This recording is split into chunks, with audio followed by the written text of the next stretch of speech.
really hasn't been a ton of wholesale changes. You know, a lot of the same coverages, a lot of the same pressures. Obviously, the biggest difference is just who's calling it, right? I have a little bit different tendencies and a little bit different things that I like. Maybe would get to a little bit faster or differently than Coach Wilcox, Coach Aranda, but schematically, our guys understood it.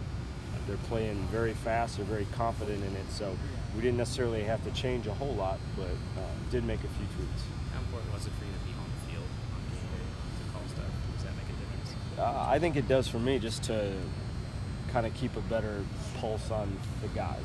You know, be able to look them in the eyes and see the communication. And to me, I didn't want that one level of separation. I wanted to be the one making the communications, and so far it's worked out pretty well. Jim, everyone talks about halftime adjustments. And I'm just curious, when you guys win at halftime, is it schematic adjustments, or is it a lot of times reaffirming things that was talked about throughout the week that maybe some guys strayed from at halftime? A lot of it is just focusing on the execution. At times there are schematic things, not anything new that you're drawing up in the dirt, but more so of how you emphasize in calls in the second half. But the majority is just execution. Guys play better, lock in, you know, confirming with the guys what we're seeing. You know, we saw this all week. It's the same, everything. Just giving them confidence and trust to go out there and play. And a lot of times it's more of an attitude adjustment than it is schematic. You said earlier this week that you helped scout Alabama for Coach Aranda a couple years ago. Can you share how that came about, or how you were able to help? Well, just that entire season, I was off and was willing to help Coach Aranda, watch film, just break some stuff down, just give him a few things that I saw. You know, whether he used it or not, I don't know. It was kind of early in the week. I would come in at times, not every week, but certain weeks would just come in and give my 2 cents on it and what I saw. So nothing mind-blowing, nothing he wasn't seeing, but I think it's just kind of confirming maybe some of the things that he thought as well. Did you know then that this is a place I'd love to be able to coach? I knew if I coached, it was going to be here at that point. You know, Madison is home. Madison was going to be home. This is where I was going to settle down. So if coaching was in my future, it was going to be here. Jim, when you played under Barry and you guys played Michigan, I think you called them, worry about their exotics, trick plays and that. Do you see the same thing out of Brown at Purdue, what they try to do to maybe get your defense eyes in the wrong place and hit you where you're not expecting it? Yeah, they do a lot of different things, whether it's run or pass game, to test your eye discipline. And most people call them gadgets. They run so many of them, it's just part of their offense. It's who they are. They execute them very well.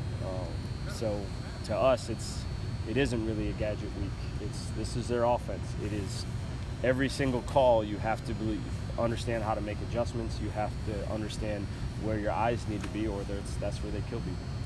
How much did last year give you the confidence to know that you could handle the entire defense this year? I think it was great just to be around college football and be in those rooms, you know, making decisions on, you know, the game plan, and just to see the kind of inner workings of it. Obviously, I've been close to it in the NFL, and you know, was fortunate to be around a lot of coordinators that took input from players. And you know, you had a lot of those meetings where it's like, what do you like, and different adjustments that maybe they'd come to you and ask, do you think we can get this done? But last year was huge, obviously. I hadn't been around college football. I hadn't been in those meetings day to day, and you know, obviously it helped give me the confidence to feel like I could handle this role. Do they do much differently when they change, go from one quarterback to the other? Not necessarily. I don't think so. And they definitely break that stereotype that if you have two quarterbacks, you don't have any.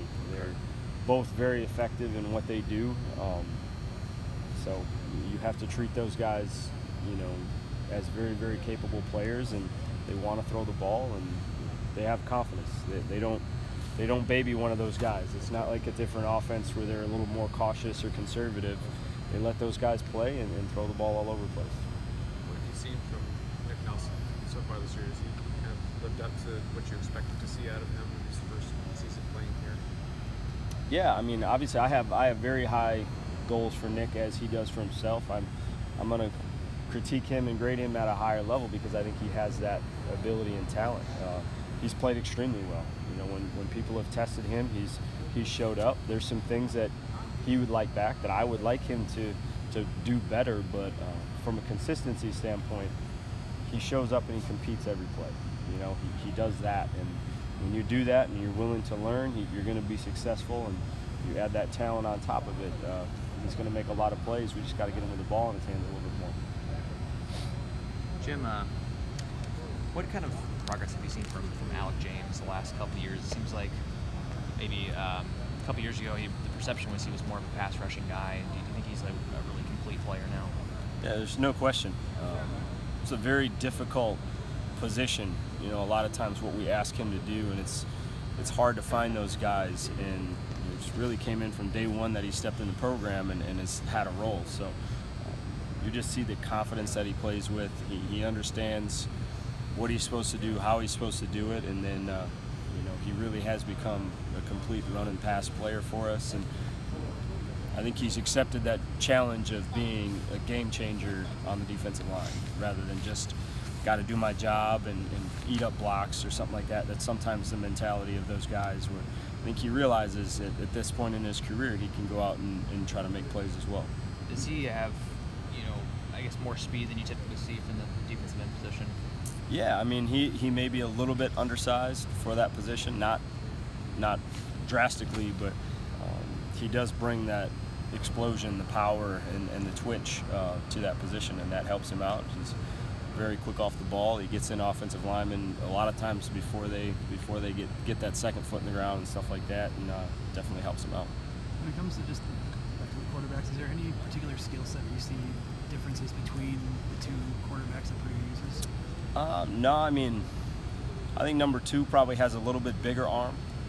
He can drive the ball and make some pretty impressive throws at times, but I really like both of them. I liked Blau last year. I thought he was very talented. You look back at that game and the numbers didn't necessarily, they threw for yards, they threw some touchdowns, the interceptions, there were just some pretty incredible individual efforts that happened. So I was very impressed with him going into last year's game and coming out of it, and nothing's changed. I think he's a great quarterback. And now the other guy is coming in, and like I said, he can sling it just as well. He's a very, very powerful guy that not afraid to throw the ball anywhere. You guys are up there